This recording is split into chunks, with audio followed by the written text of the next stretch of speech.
Ochelli Effect is sponsored by WallStreetWindow.com and listeners like you. And now, the most underrated voice in all media, Chuck Ochelli.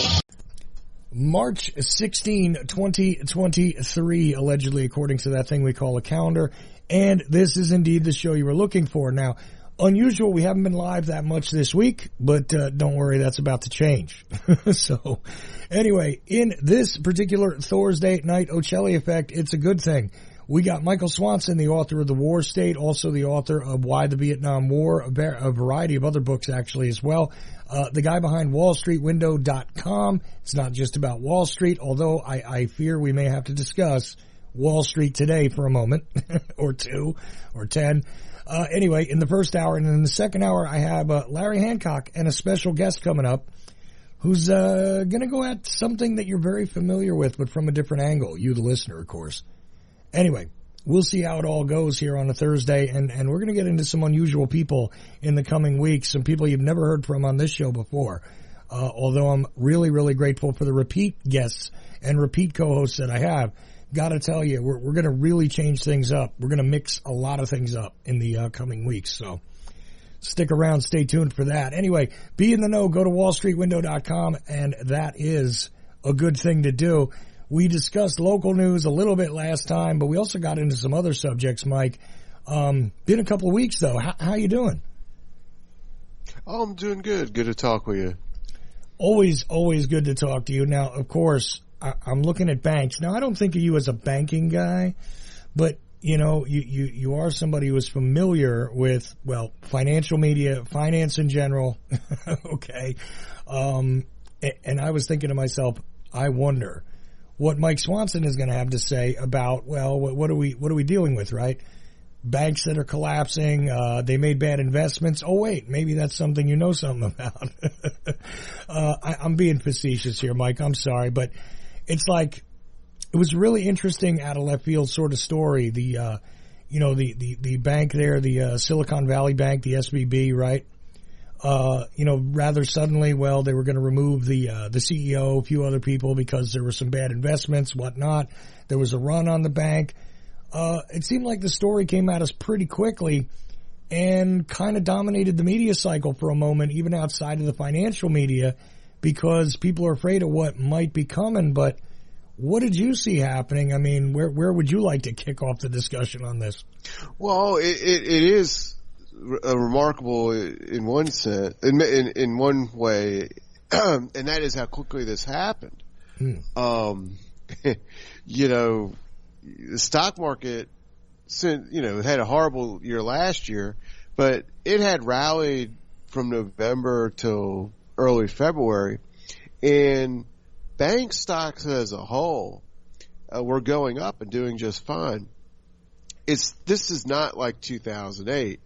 I'll say, I wasn't able to do the show last week because I got a colonoscopy Friday morning. Okay. And the Thursday, I couldn't eat anything, and I was using the bathroom, at the time of the show. Yeah. Yeah, well, I couldn't do it. Well, they make you drink all that dye and crap, right? I mean, isn't that what they do? You have to drink. Yeah. But what happened was I went to the doctor, and I knew there's some bad things were going on a little bit Thursday in the stock market.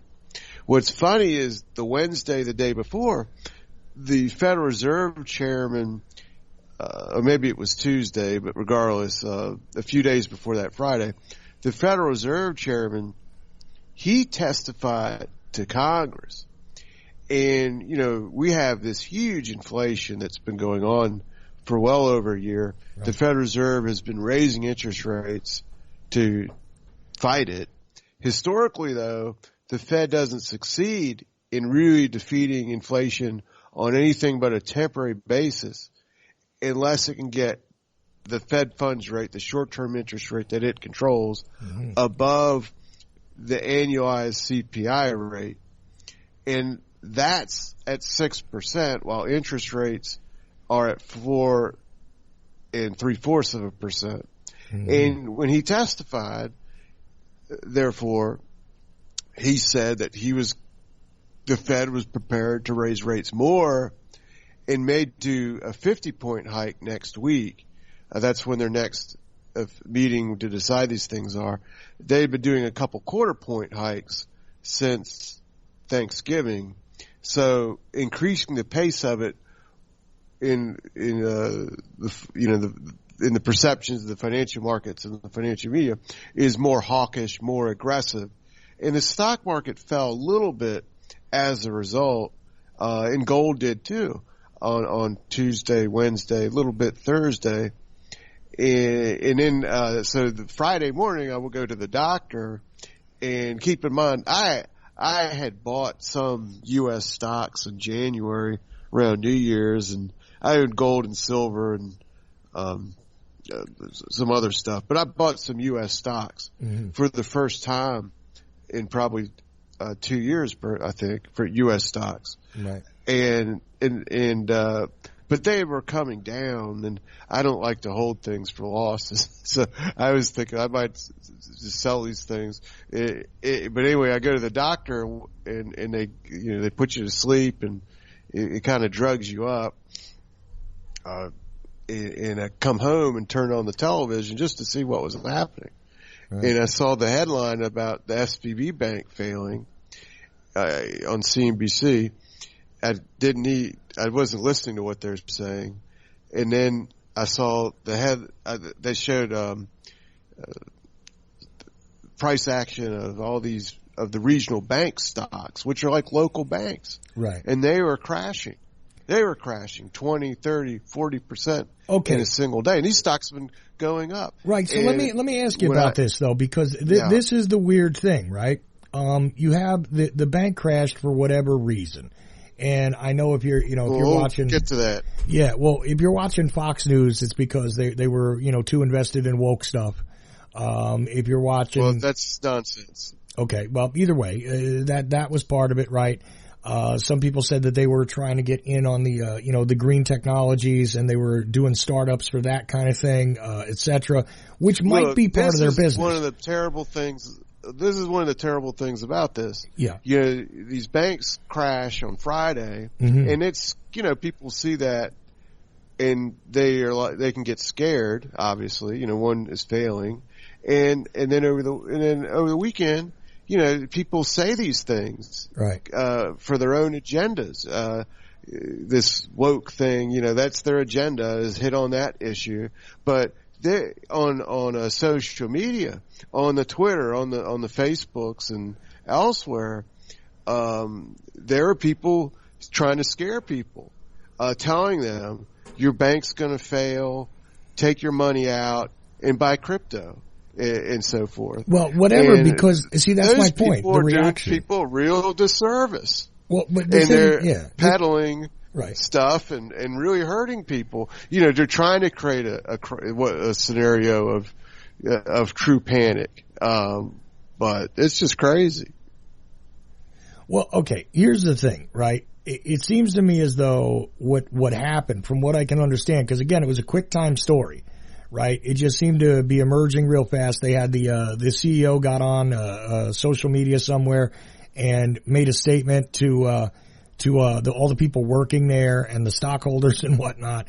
Listen, I'm no longer in charge. He was removed right away. Right. And all that happened. Look, as far as I could tell, what happened is they made some bad investments, and because they bet the wrong way on inflation, basically, they got called on it. Right? I mean, that's what it looked like. But of course, there's always, and then there was a run. But then there was a run on the bank, right? Because, people started pulling their money out, in real time. It was too much for the bank to hold up against all the withdrawals, right? So two things were going on at the same time. Inflation is something that's active on a daily basis. You got this other issue going on. And there was a run on the bank, literally, right? I mean, people were literally pulling their funds out. So, okay, Now, what do people think of when a bank fails? They figure, well, when one goes, more go. And then immediately another one went down, like within a couple of days, right? So you have that happening, and then you have the effect on the stock market where the market fell on, I think on Monday it was opening badly, right? Because they were bracing for problems to cascade here. And meanwhile, you have the Biden administration telling everybody, calm down, don't worry, it's okay. And in fact, don't worry about the money, because even though it would be insured up to $150,000 normally, we're going to cover it up to $250,000 or something like this, right? But only if they're like the innocent victims here. Something like this. I forget how they put it, but I mean, there was just this whole thing going on. And meanwhile, this has a wild resonant effect, not just on Wall Street, but then people are going to start behaving differently with the banks. And once that happens, that can cause a whole other problem on its own. Or am I reading this wrong? I mean, help me out here.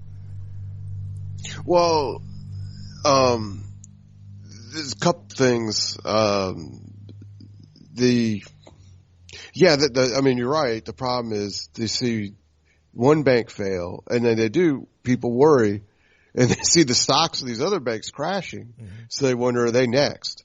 And, they're crashing these things are happening for a reason people don't really understand, which I want to explain. But first I want to say that on Sunday, the Treasury Department and the Federal Reserve, they created, they call it a temporary lending program.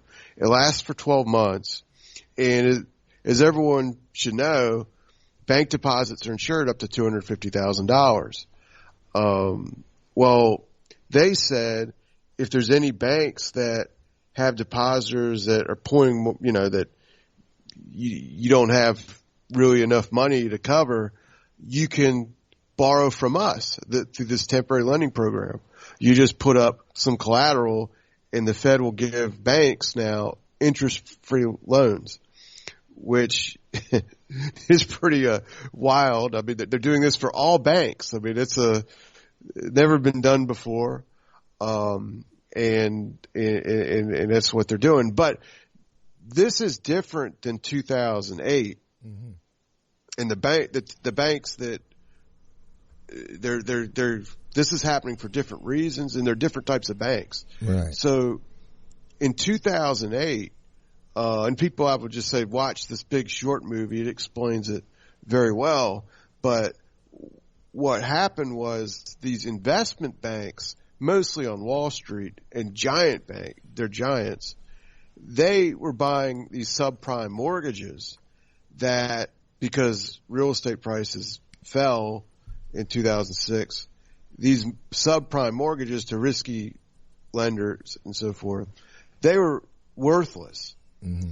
And therefore, 10% of the balance sheets of these banks were worth absolutely nothing. And they eventually, fell into crisis.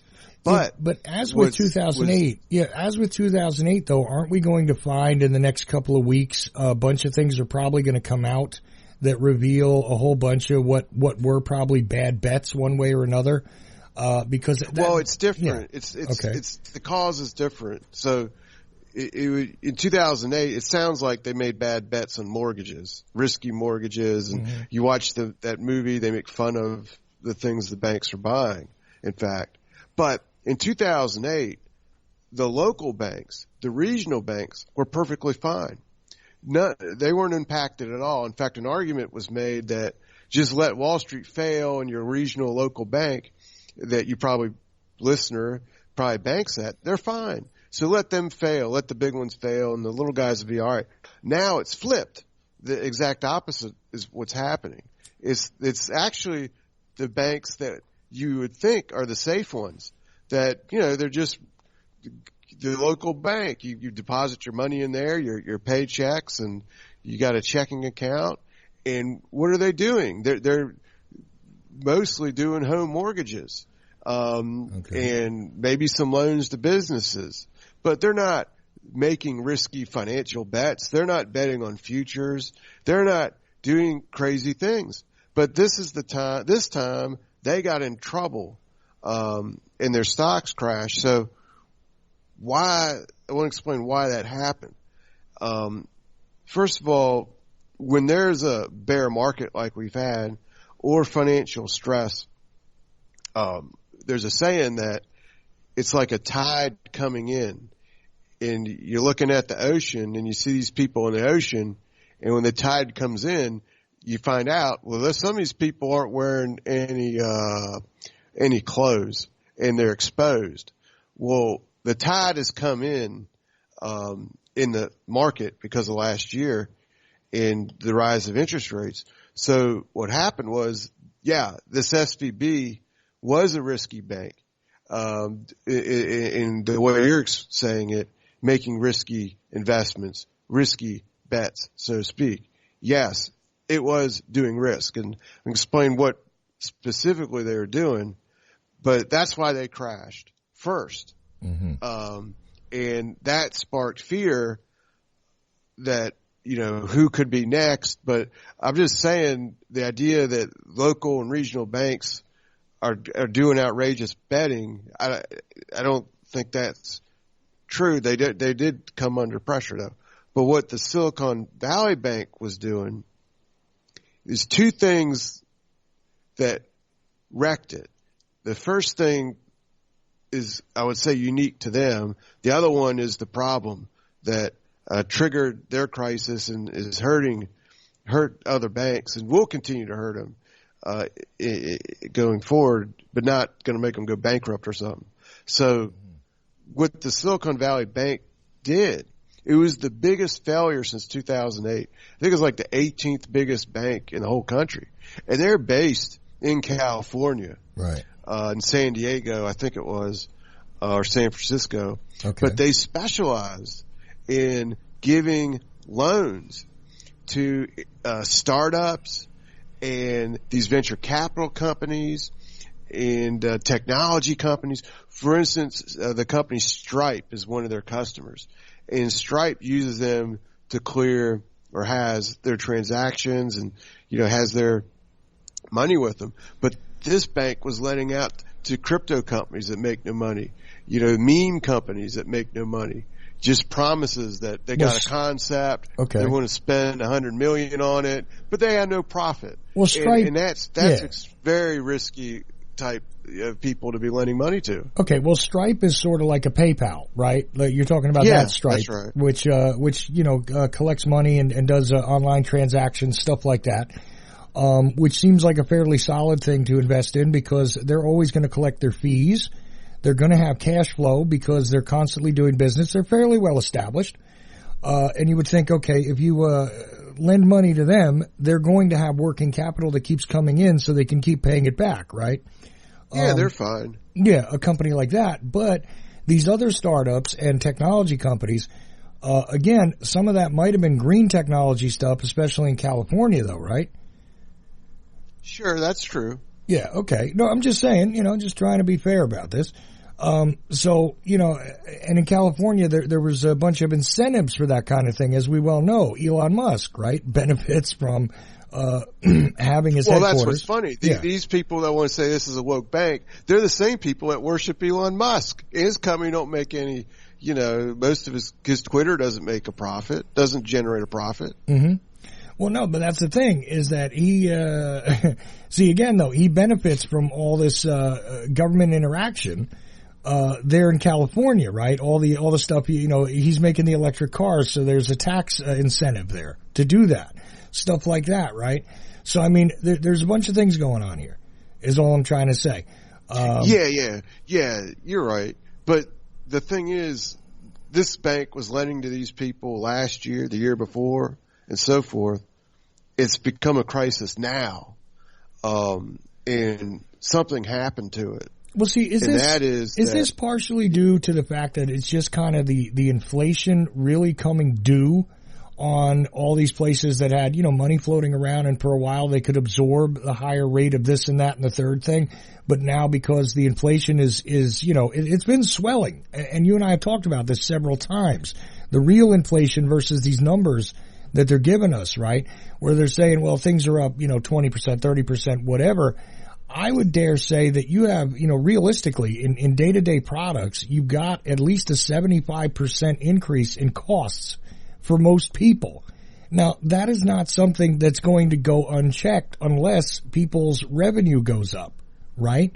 So it's going to cause a problem. You're going to see a slowdown. People are going to afford less one way or another, even if they're affording it at a higher price, right? I mean, look, you go to the grocery store, maybe you buy less groceries, let's say. You're still going to spend $200 or whatever when you go, but you're going to come home with less. So, you know what I mean? There's literally less transaction for the same buck that was there only a year and a half ago, 2 years ago.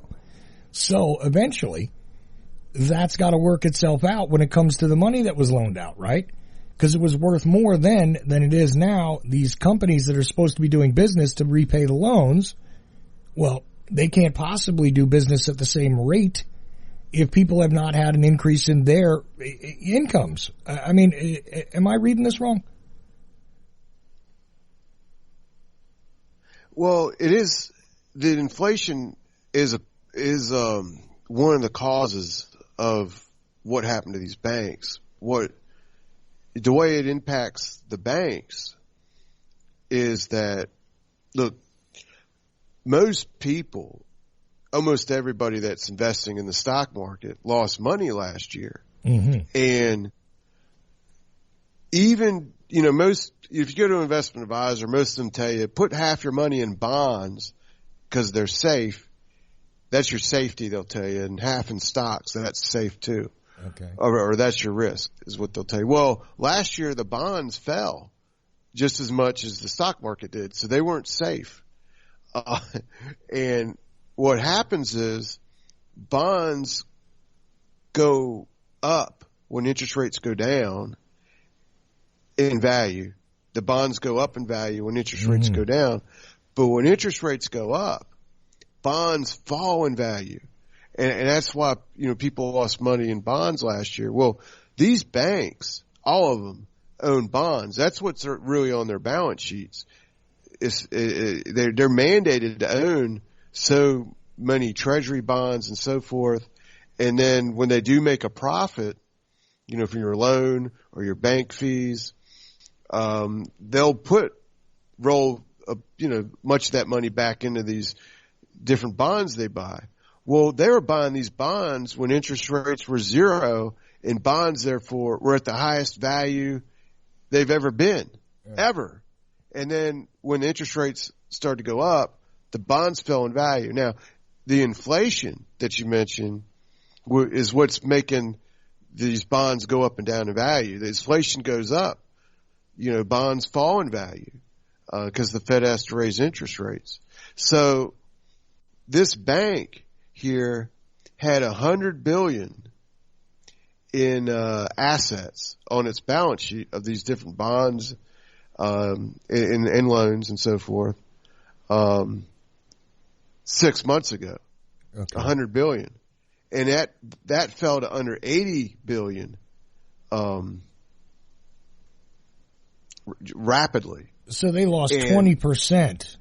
Basically, of what their base was. Sheet, okay. Yeah, exactly. Their balance sheet shrank by 80%, while the number of loans they're lending to people, the debt they own, did not shrink. So that made them more risky, financially. They're, and then people figure that out and they start withdrawing money, and then it became a cascade. Last week it says, I'm looking at this article about it, 42 billion was withdrawn, 5% at it. No, it's a crazy amount of money. 42 billion, was,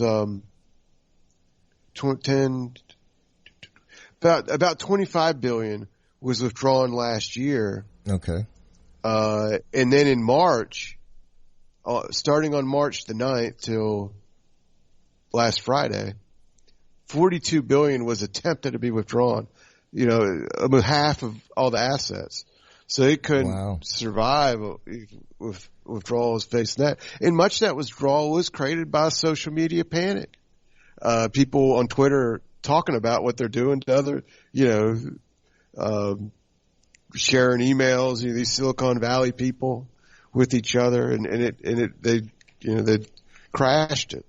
Well, historically, it's pretty crazy. No, it's crazy, but historically, hasn't that been one of the ways that a bank has crashed is when you have a run on withdrawals, right? I mean, for sure. So what I'm saying is that in fact, that in and of itself, even if there's nothing, let's just say, theoretically, even though, I don't agree with this at all, but let's just say theoretically there's nothing wrong with the bank at all. If a panic starts for whatever reason, and people start to withdraw way too much out of the bank, well, this could cause a bank to fail. Just in and of itself, the withdrawals, right? Oh, for sure. Yeah. So I mean, all right. So you got a 20% loss. In fact, yeah, that's what the Fed was afraid was going to happen. Right. Well, that's why they shut it down and then took it over, right? I mean, that was the purpose of doing it. They were afraid that would spread to other banks that don't have the problems. Well, yeah, because look, once somebody says, all right, that's a big establishment bank, it obviously it's known as the thing that lends to the tech companies, right? And tech is a huge sector in the financial markets altogether, right? So if that's happening, and people take it as, well, the tech sector is getting screwed because the Silicon Valley Bank, all right, which is a fairly large part of the tech sector, but not all of it, okay? If that thing is bad, well, maybe all this is bad. Now, this could cause them to start selling off stocks. It could cause them to start withdrawing out of their banks if they think, that their bank has anything to do with the tech sector even, right? So you could have cascades that start on other banks, runs that start on other banks, that could have a cascading effect and bust another bank even. Is that not theoretically possible, or am I imagining? Oh, for sure. Yeah. No. That's exactly the danger that developed because of the situation. And then that's why the Fed launched their temporary lending program to restore confidence. Yeah, and then they sent Biden out to make the point that, don't worry, the taxpayers will not absorb this because, we collect these fees all the time. Now, every time somebody tells me that, I clinch up. As soon as they tell you you're not going to pay for something, I'm sorry. I say to myself, yeah, that's exactly the opposite of what's going to happen, even though theoretically they should have been collecting these fees and all this stuff all along, right? The insurance, if you will. They should have the ability to absorb maybe a couple of these. Obviously, if you have too many banks fail, there's no insurance in existence that'll cover it all. Okay, because then the insurance companies start going bust. Wait a minute, this sounds historically like something else that happened. Or am I reading it wrong, Mike? No. The Federal Reserve they can make unlimited money. Oh yeah, well that's the other thing. But if they keep printing money, for just to fill these gaps, what happens to the money? It gets devalued, doesn't it? Yeah, that's true. Okay, that's the cost. And then what is the cost? We pay for it with even more rapid inflation, unless I'm wrong. And then you have the possibility, if enough of these banks go like this and they back up enough of them, don't we have the possibility of hyperinflation? Where, you could be looking at a $20 loaf of bread, quickly. I mean, or am I talking panicking? I mean, just tell me. I mean, is it theoretically it seems possible. And this is exactly what people look to. Yeah, theoretically, but I really think at this point, this is a crisis that's passing. Okay. I don't think this specific crisis, I don't think it's starting. I think it's passing. Mm-hmm. And the way things work, with our news cycle, the 24/7 news cycle, next week they'll be talking about something else. And people will just forget because we're just, and this is a huge thing, they'll just forget because they're just inundated nonstop, with this internet stream of news that never pauses. Well, news cycle wise, Mike, I'm figuring that we should be done with it by the end of tomorrow, because there'll be a new banner headline, there'll be a new marquee out there that is meant to get everybody's attention, whether it's a new prosecution. Maybe there'll be a China balloon or something. Something. Or there was a drone, American drone, right? Right. Maybe that's going to be something. Right. The Russians took down an American drone. By the Russians. Right. The Russians took down an American drone. Maybe that's the thing that'll carry everybody through the weekend when the news cycle pauses during the weekend, even though it doesn't really pause. But, right. So, your weekend story might be that this week. Or something else will emerge, brand new, right? Some new scandal, something. One way or another. But the news cycle and how it's going to affect the economy are two completely different things. Yeah. Yeah, I'm still here. You're not hearing me? Mike? Well, anyway, look, the news cycle is way different than the actual effect on the economy and what's going to happen with inflation. I mean, the fact that people won't be paying attention to it for a minute is one thing, but whether it's going to keep happening or not is yet another way I see it. But anyway, again, maybe I could be wrong. I'll tell you what we'll do. Let's take a little break here. And I don't know if you want to continue talking about this or explaining it. I mean, I know I'm asking some silly questions here. I'm not trying to foment panic, by the way, or anything. I'm just trying to say that this is the premise, I think, that a lot of people were working off of when they started getting upset about this and started making other moves. And it might have caused them to withdraw money from other places. And here we go. Is this the looming crash that cascades from everywhere?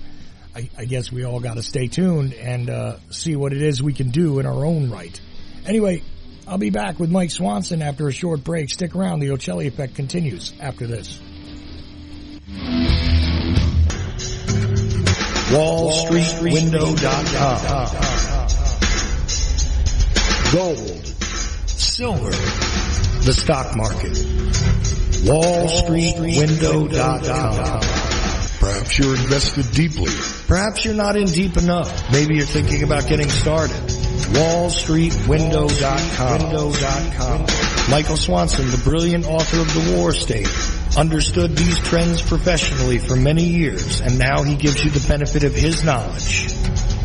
WallStreetWindow.com. Go there now. Go there now. Go there now. This is James Corbett of CorbettReport.com, and you're listening to The Ochelli Effect at Ochelli.com. Go ahead, caller. Yeah, I'm interested in the truth about the JFK assassination. Right. Well, what do you want to know? Judy Baker's wild claim, Oswald girlfriend, she knew Ruby and Barry, cancer weapons. Really? I imagine I could claim I have 4 wheels. It doesn't make me a wagon, but okay. Oswald was on the kill team and trying to prevent the murder of John Kennedy. Come on now. Has a real expert on the JFK assassination looked into her claims? Go to Amazon.com. Enter Judith Baker in her own words. You'll get results for a digital copy of a book where Walt Brown utilizes her own words and the known evidence in the case to get at, well, a different perspective, let's say. You can get Judith Barry Baker in her own words from the author himself, signed if you request it, by contacting Dr. Brown at KIASJFK@AOL.com. It's a fun book, and it actually dissects the many, many fantastic claims. Judith Barry Baker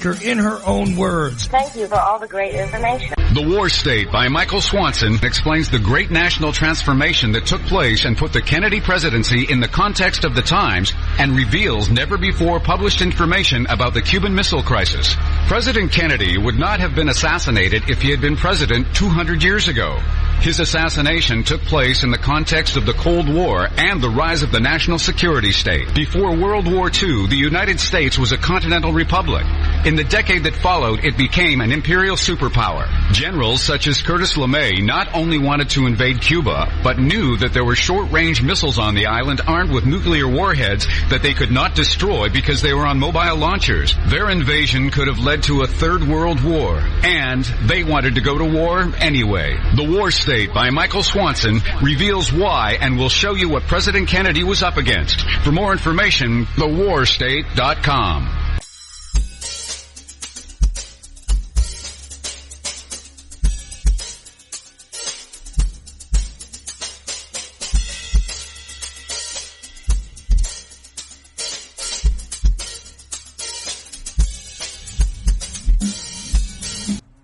Nuclear holocaust. You know what uranium is, right? This thing called uranium. Ochelli.com. Revelation through conversation.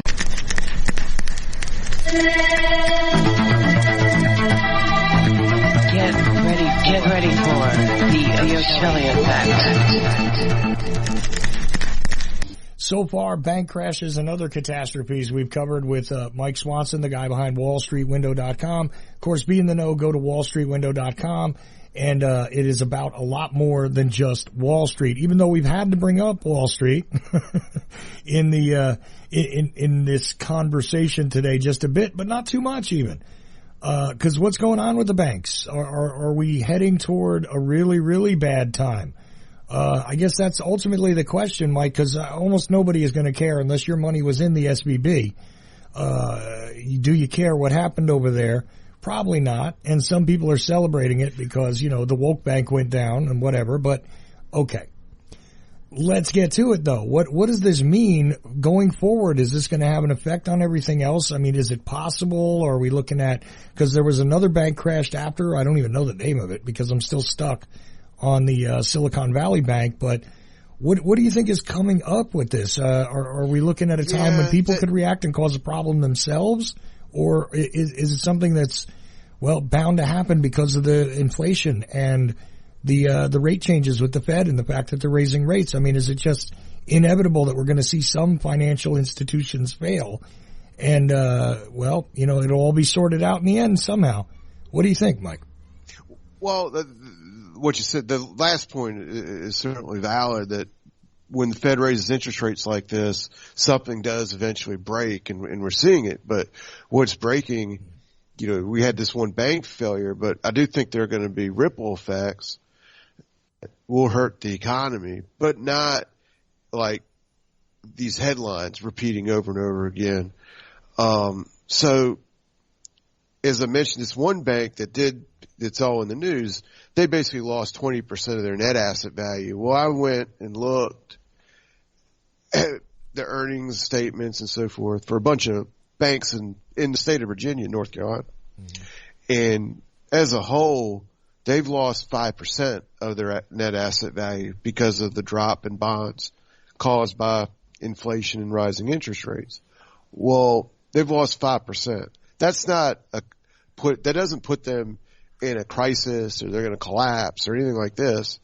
But the problem is they've lost 5% of their assets. Their stocks have crashed, too, the ones that trade on the stock market. Okay. And if you're the CEO of one of these banks and the stock has crashed, you've got investors, you've got shareholders, and you also have fellow board of directors that you answer to. And I think what's going to happen is these people are going to react. They're going to show, well, they're going to tell their people, first of all, nothing's wrong with us. And then they're going to start to do new business initiatives. The job of the CEO is to show that he's a leader, and they want to do that by acting. And the actions they're likely to take are to be more cautious in who they lend to. So they're not going to be loaning out money in any easy way now. And then they're probably going to raise their bank fees, do things to generate some more revenue one way or the other. And they're probably going to start to go after people, which is not good. You know, it's terrible to say this, but I fear they're going to go after people that have not been paying their mortgages, and start foreclosing on people to take those debts off their books and turn it into a plus side on their ledgers. So they're going to try and raise their assets basically to cover their minor loss. And how are they going to do it? They're going to do it incrementally just across the board, every which way they know how to generate revenue. And that's just going to become the new posture. In addition to the fact that we have this rising inflation it's a mean still. Posture. Yeah. Okay. It's a mean posture to the people that aren't paying their debts. They're going to bite. They're going to bite people. I don't know how else like sharks. And that'll have a negative impact on the overall economy. Well, it's got to have an impact. You go to the bank and you go to your banker, and if you have good credit, they're friendly. They want you to take out a loan. But if you stop paying your loans, and a lot of people have not been paying their loans since 2020, and they've nothing's been done to them. Well, that's probably going to change. Yeah, that's a guarantee. What about all the credit card debt too? Because a lot of these banks have the lines of credit out there, right? So that's going to become part of this equation as well. Sure. The collection agencies, people will be working overtime. They'll probably raise their credit card fees, which already, I mean, the interest I see on the credit card statements I get is over 20%. It's like 23% or something. The ones my credit cards, it's what they want to charge me if I don't pay my balance. Well, that used to be the rate they gave to people that were big credit risks. Now it seems like it's across the board. Now everybody's it's everybody. Getting that. You got a good credit risk, they're getting you for that. Right. But I mean, that was like the whole, like, hey, you have bad credit. We'll give you a credit card, but of course they would kill you with the interest. The first premiers and Capital One built a whole business on it. Now they are a bank, right? they were like this weird credit card company, and they became a bank, Capital One, right? I mean, like, they were a bank to begin with, but they were like a small bank that dealt with a lot of high-risk people and started doing the secured credit card thing en masse. And, yeah, that was what they did. And then they sold off all these bad debts and turned it into a very large entity. I mean, because I remember Capital One was like a brand new thing, like in the late 90s, I guess it was. Mid to late 90s, somewhere in there. And they were a very small bank that, again, was like, we'll take the risk on you, right? And then there was a little trend there for a bit where like pop stars and stuff put out their own card, right? Like different celebrities had their own credit card. Did you remember that? I don't remember that, but I believe it. It happened for a little bit. It was like, I forget who it was, but I mean, it was just a certain, oh man, I can't think of it now, but there was like a couple of rappers even had put out like a credit card. It was really odd. And I think it was mostly backed by like the first premiers and, Capital Ones of the world.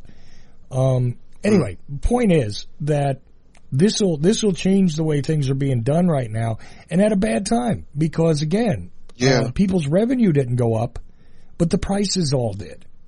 So, here we go. You're going to have a literal slowdown in the quantity of spending. Even if the same money is being spent, it's worth less, and therefore it is getting less goods moved around. So that's going to change the dynamic too. All right. And this could all be stuff that's literally happening or starting right now. Well, I think it already did start. See, that's the thing. Is this not just the fallout from all this pressure that you and I have been talking about now for the past year? Where, I'm saying, look, when they were reporting, well, there's been a 12%, a bit of inflation on this and that. And I said 12, it's more like 40. And then as time went on, it got bigger and bigger. And we talked about, obviously we keep talking about the grocery bill because that's the most observable thing. And everybody's got to eat. Okay. So, unless you are self-sufficient and growing your own food, and all of it, in fact, you're buying it from somebody. And if you are, you're paying more. And it didn't matter what happened to the fuel price. I mean, we talked about that too about 2 years ago. We're entering a different time. Let me ask you this. Yeah. I'm not following the political campaigns it's just Biden right now on the Democrats, but with the Republicans, these different Republicans, we've seen the Nikki Haley, we've seen the guy in Florida. Mm-hmm. I think there's talk of the fellow Senator Scott in South Carolina might run, and Trump, of course, he's the first one that announced. Are any of them presenting any solutions to this? Well, I mean, their whole solution, as far as I can tell, is put us back in power all the way around, and we'll fix it.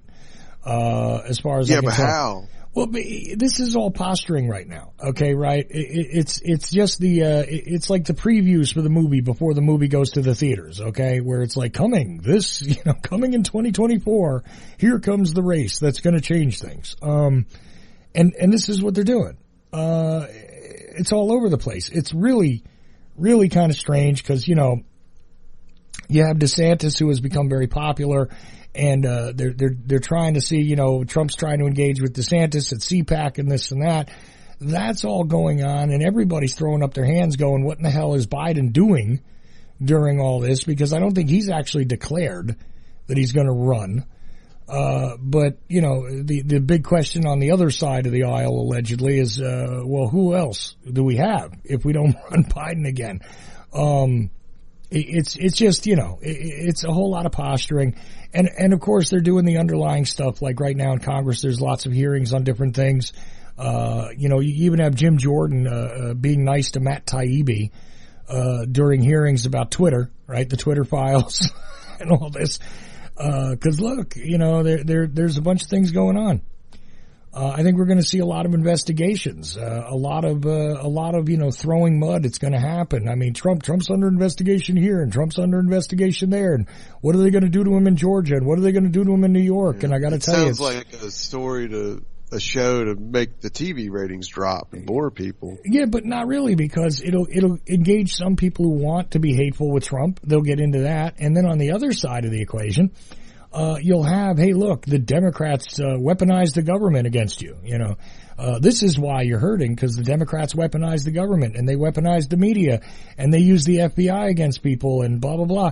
And that's going to go on. And oh, by the way, Hunter Biden's laptop.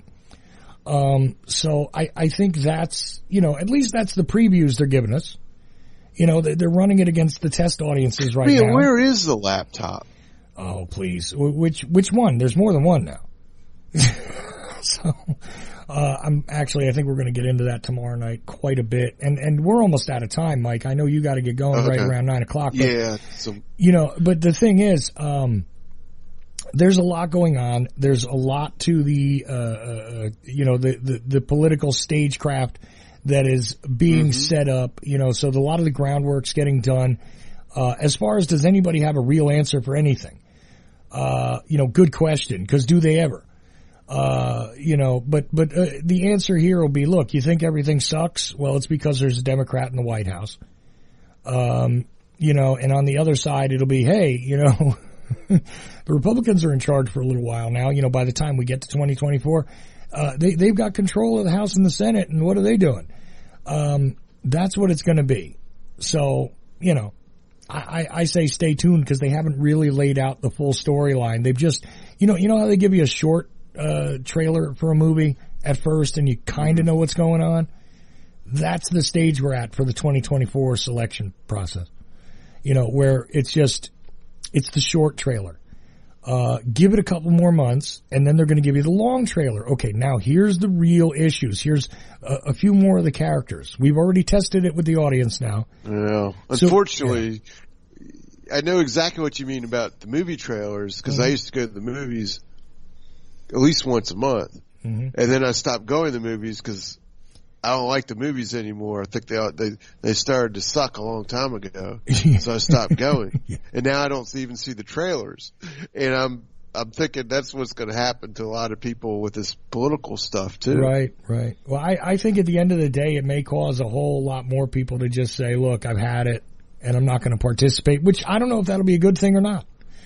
I think, ultimately it's a good thing, but. I think if people aren't paying attention, though, a lot of crazy things are going to go on, and then they're going to wonder what happened. That's true, too. Next thing you know, they'll just – when people don't pay attention, they take advantage and just do rip-offs. Right.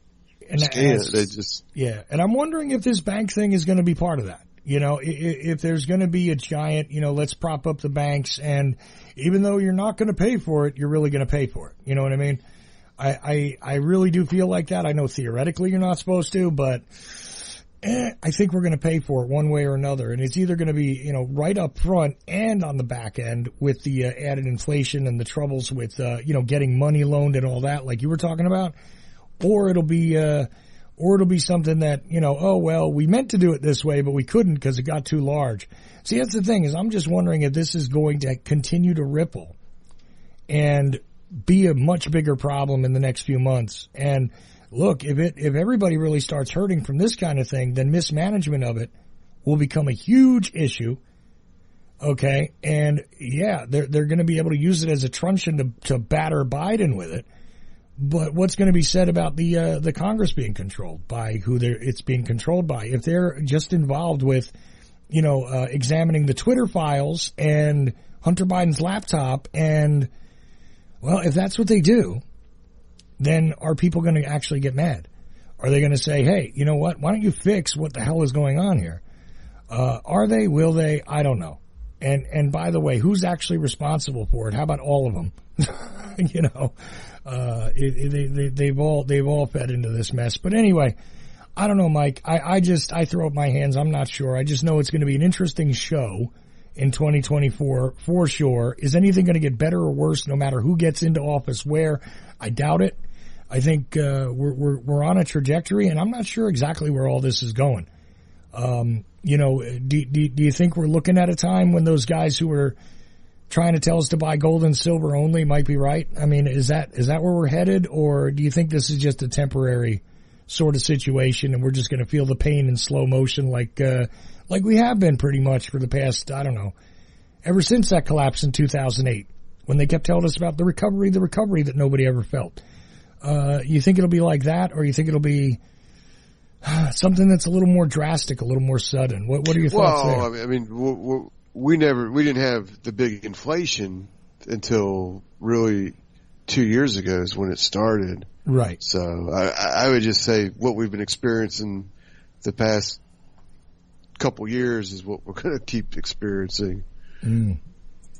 But actually, for the short run though, I actually think the inflation will decline that we've been seeing, or it won't be as bad, I guess, is another more apt way to put it, because if these banks don't lend as much, it will slow the economy down, and that'll, make the demand drop somewhat, which would have a dampening effect on the inflation. So, I think it won't be as bad for the next couple months, and then come back worse. Yeah. Okay. Fair enough. I mean, Eventually. It's sort of like, hey, you know what? You want to try and walk on a broken knee or a broken ankle, and that's going to be your choices. Mike Swanson, the guy behind WallStreetWindow.com, the author of The War State and Why the Vietnam War. Appreciate you for talking to us. You going to be back with us again next week, or we got another break? No, but I'll be here the week after that, though. Okay, excellent. So we'll talk to you again in 2 weeks. In the next hour, everybody, Larry Hancock and a special guest. So stick around. The Ochelli Effect will continue after this. Oh, it's always great to hear Larry. That'd be interesting. Oh, always. And whoever he's got, this is new too. Yes. Do you like history? Real history that you were never taught in schools? Why? The Vietnam War, nuclear bombs and nation building in Southeast Asia, by author Mike Swanson, with new documentation never seen before that'll open your eyes to events that led up to this. Why? The Vietnam War, nuclear bombs and nation building in Southeast Asia, 1945 through 1961. Get your copy today at Amazon.com. Why? The Vietnam War, by author Mike Swanson. What are the dynamics of a crowd? How do you move a mob? How do you excite them? How do you make them feel as one with you? I don't know how. Join them first. Join them? Yes. When you speak to them as if you were a member of the mob. Speak to them in their language, on their level. Make their hate your hate. If they are poor, talk to them of poverty. If they are afraid, talk to them of their fears. If they are angry, give them objects for their anger. But most of all, the thing that is most of the essence is that you make this mob an extension of yourself. What are the dynamics of a crowd? How do you move a mob? How do you excite them? How do you make them feel as one with you? I don't know how. Join them first. Join them? Yes.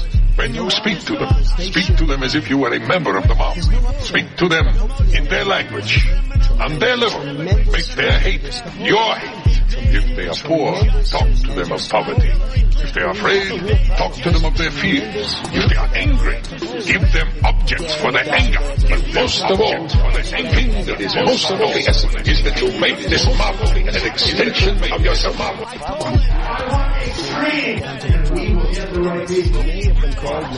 Every time I put it on my face, I'm able to breathe just a little bit deeper. What are people saying about mytrueessence.net? I'm going to tell you something serious, man. I just want to tell you listeners, I bought some of that Modifilan from Christy, and she made me up some of this emu oil mixed with some other stuff. I don't know what's in it, but I like the way it smelled. And I started putting it on, rubbing it on my foot, rubbing it on my knee, and like the second day, I didn't, I just noticed it. I'm walking around, I'm like, damn, my knee is loose. Well, I can tell you that oil you gave me helped me with my carpal and my shoulder problem. And if it wasn't, I wouldn't be working. My ankles started to really be pesky and bother me. And I'm telling you, the pain just went away. Essential oils rule! And when I put that on, it's like my skin came alive. MyTrueEssence.net. The Ochelli.com radio network. WallStreetWindow.com. Gold, silver, the stock market. WallStreetWindow.com. Perhaps you're invested deeply. Perhaps you're not in deep enough. Maybe you're thinking about getting started. WallStreetWindow.com. Michael Swanson, the brilliant author of The War State, understood these trends professionally for many years, and now he gives you the benefit of his knowledge. WallStreetWindow.com. Go there now. Go there now. Go there now. Uncle, do you remember that time when Benjamin Fulford said that an Asian secret society was going to dispatch ninjas to take down the Illuminati? Oh, that's interesting. Yeah, in the cartoon. Yeah, did that ever work out too good? No. It didn't, did it? Didn't work.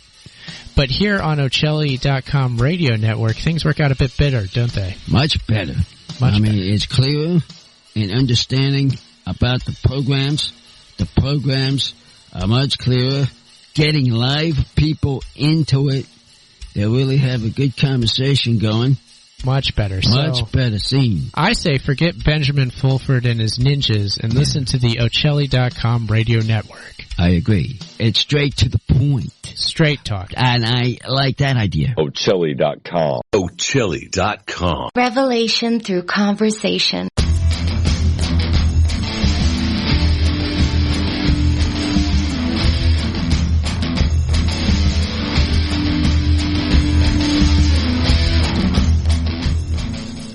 Second hour, but the third segment of the Ochelli Effect here on a Thursday, and we are live. And I'm glad that we are. I was happy to talk to Mike Swanson in the first hour, but second hour now here, this has been rare lately.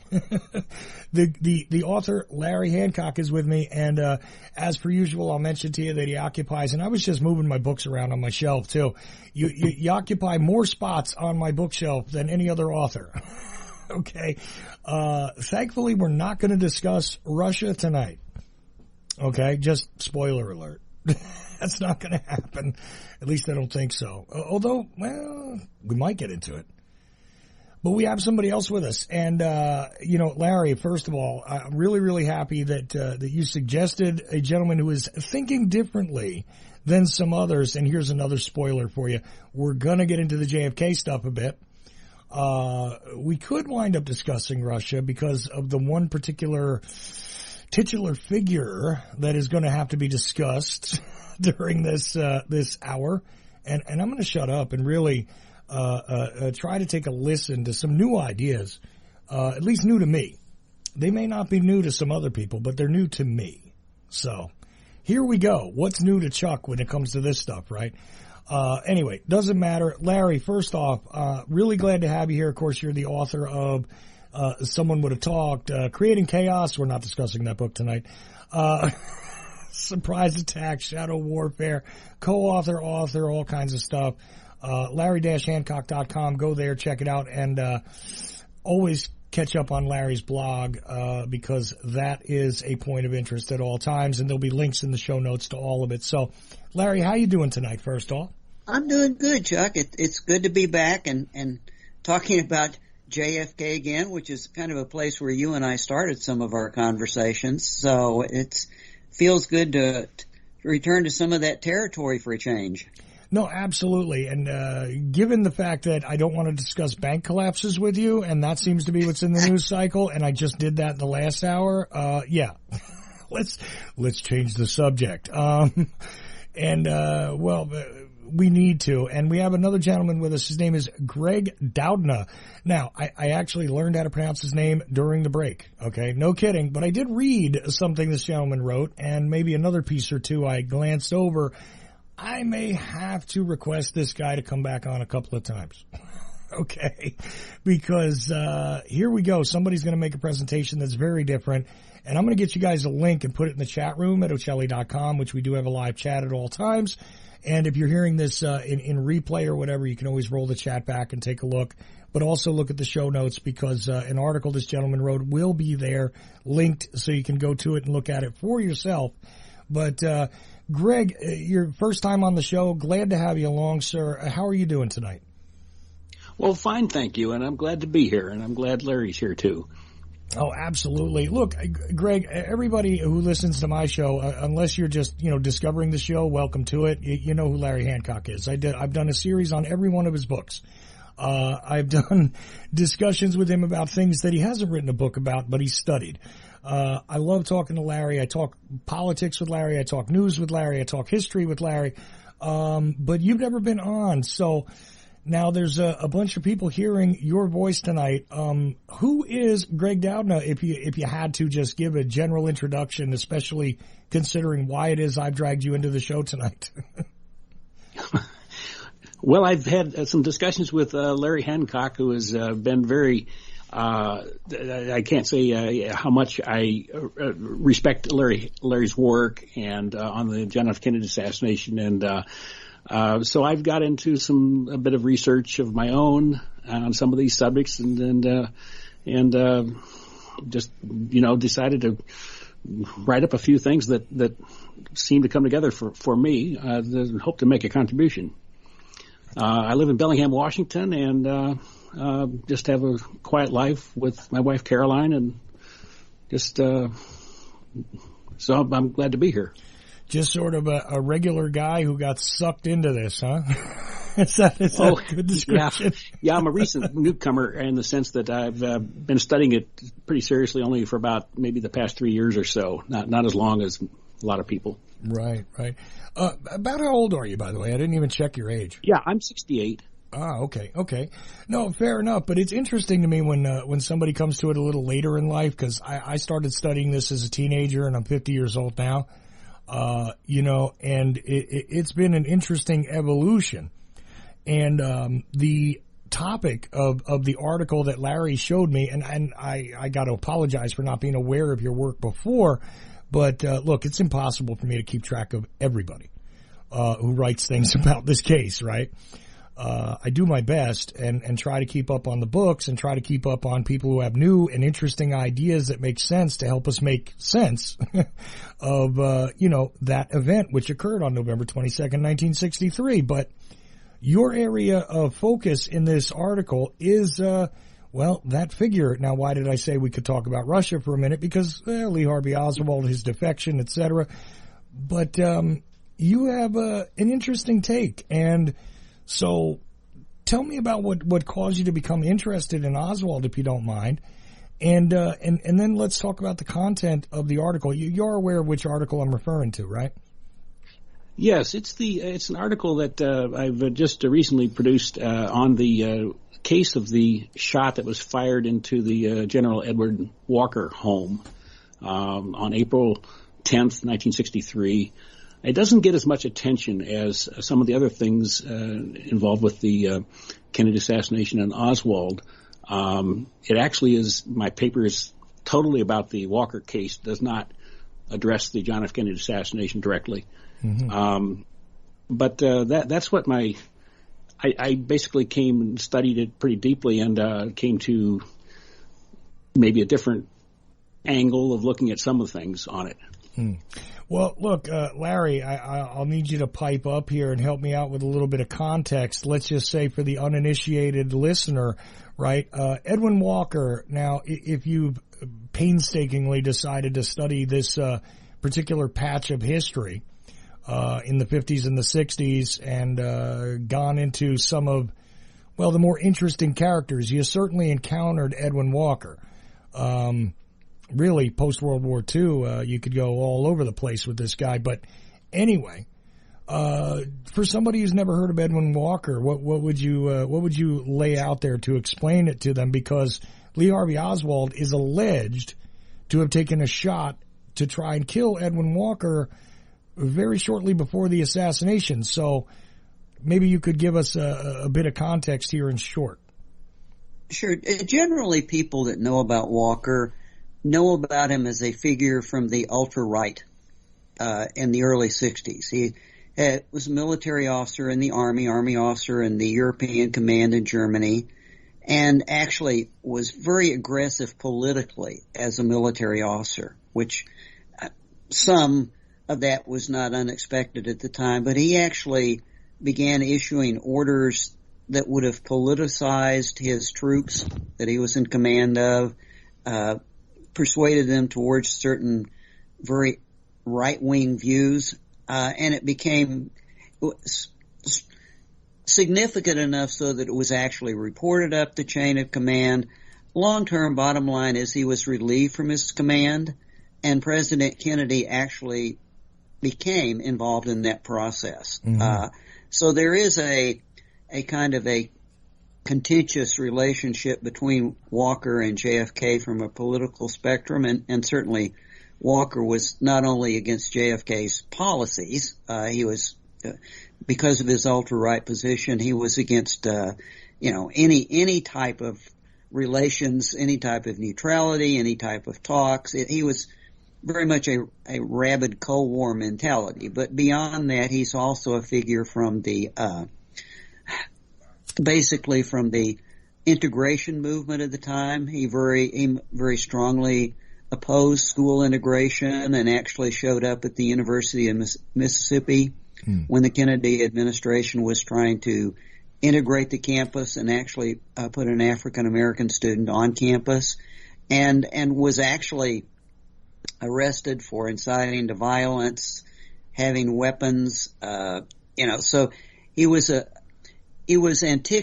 antagonistic towards the Kennedy administration from both its politics and its racial policies. Right. He was a Texan, was pretty well known in the Texas political scene, from the ultra-right, known to the Minutemen. The Minutemen would kind of give you a feel for the kind of groups that both the, anti-integration movement and the Minuteman anti-communist movement kind of give you a feel for who he was associated with. And actually, in 1963 and 1964, he was gearing up to run for office in Texas again, which he had before. So he was very politically visible in Texas at the time. Right. I think one thing to set a backstory for this is at the time of the actual assassination, the Walker shooting was not part of the immediate story. It only entered into the JFK assassination after the fact, due to some media activities, due to the FBI investigation, and quite frankly, due to the Warren Commission effort to come up with a motive for Oswald that would show that he was a violent individual and right. with a propensity to do things like try to kill people. So this was not a first day story really for the assassination. It evolved over time. Right, but it becomes useful because Oswald was publicly involved with things that, well, let's just be loose about it. We could call them a sort of pro-communist or pro-left, movements, the Fair Play for Cuba Committee incident, et cetera, right? So he's the crazy commie that really wanted to strike out at something that was working against him one way or another, right? So Kennedy's, policies and activities with Cuba, the Bay of Pigs, etc. It's very convenient that he takes a shot at another figure to try and make himself famous, which, again, they never properly formed a motive, the Warren Commission, for Lee Harvey Oswald. And quite frankly, I've always sort of defaulted one of the reports where Walker talked about, digging the bullet out of the wall himself and saying that, well, it's not that kind of bullet, etc. But it's part of the deep dive into the story that you have to get into, because the allegation is, go ahead. It is part of the deep dive also because, as this story evolved, clearly Walker is mentioned in Oswald's notebook. There are factual proofs that Oswald was interested in Walker, in some fashion. And there are factual proofs, including photos from Oswald's possession of Walker's residence. So, we also have to deal with the fact that the evidence that did emerge after the assassination did suggest, some sort of connection. Mm-hmm. No, absolutely. Look, when you have the idea that he took photographs of Walker's house, you have Marina, now very confusing testimony from her that at certain points it seems like she thought that he had gone and maybe taken a shot at Walker, in support of the idea that this was a man willing to kill to make a political point. It's sort of a character witness, even though there was no adversarial procedure here for Oswald. It's part of the narrative, right? And that's where I'll leave it, because now, we got to get to Greg. All right. And, interesting that you come to it later. How much about this did you know before you, dove into this study recently? I mean, had you ever heard of the Walker shooting? Oh yeah. Previous to those 3 years? I mean, was it just something that came up and you said, okay, that's interesting, until you decided to really dive into it, or what? Well, I was in fourth grade when John F. Kennedy was shot, and it was traumatic to me, just as it was for the rest of the nation. And I've followed the Kennedy story over the years, and I've just sort of all along have had the idea that it just looked like this was a hit of some kind. I didn't know who did it or know much about it, but I would read articles and a little bit of things along the line, and but it was only recently that I became immersed into the documents on the Mary Farrell Foundation site and reading the books of Larry Hancock and others, so I just got into it because it seemed like the questions were interesting, and you look at a case and you wonder if if there's a way to crack a case a different way than has been normally thought of. Well, right. And I appreciate people that, don't just take the word of previous authors and run with it. Okay. Cause that's one of the most disappointing things, quite honestly, cause I've read hundreds of books on this case. I've seen, I don't even know how many presentations I've seen if I combine, stuff that I've seen on video and DVD along with stuff I've seen in person. I mean, for God's sake, I've been over these things so many times. I can't stand it when somebody just defers to someone else's work. Do your own work, not yelling at anybody on this show, trust me. But and that's an interesting point here. You've done some interesting steps through here. So let's get into this. Like, why was this important for you to focus on? Do you think that it is a significant piece of evidence? Because, I mean, some people could dismiss the Walker shooting as, well, look, it speaks to his character, maybe his propensity to commit violence, if you're looking to convict Oswald, but otherwise, is it of any use historically? Somebody might argue. So if you don't mind, start off there and then tell us about what is contained in this article, please. Which, again, I've dropped at Ochelli.com and will be in the show notes. But Greg Doudna, excuse me. Sorry again about your last name, but people do it to me all the time. Please go ahead. Sure. Okay, Chuck. Yes. The case of this Walker shot is, it's formally distinct from the issue of who shot Kennedy, because that's a separate case, separate arguments and evidence. But it's been so influential because, for example, one of the key witnesses of the Warren Commission was Ruth Payne, and I happen to actually know Ruth Payne in the St. Petersburg Friends meeting in the year 2001 to 2002, 2003. I knew her back then. And she was convinced that Oswald shot Kennedy. She never had any personal evidence of that, never claimed to have personal evidence of that, but she believed it because of the evidence that the Warren Commission had and so forth and so on. But the main thing, and she said this herself, was that she said he had tried to kill before. That was what convinced her and many, many others in America that it was plausible. It added force to the idea that Oswald was the assassin of Kennedy, in addition to the actual direct argument from the evidence on the case of the Kennedy assassination. So this has been very influential in linking that, and Larry gave the background on it and so forth, and that's all correct. And so the thing about the Walker shot, there's been basically the argument that Oswald did shoot Walker was you had some physical evidence that was found in Oswald's belongings, and then you had Marina sort of confessed and said that her husband Lee did it. So that was the basic, and it had been an unsolved case up to that point, so you didn't have anybody else that did it, and then you've got these things that connect Oswald to it. So that was the thing that was pretty convincing to most people. Mm. Now, there has been a pushback on that, and the pushback has been largely, not 100%, but largely from people that are maybe taking the other side of the lone nut interpretation. The pushback has been to basically say that the physical evidence was forged or planted, and the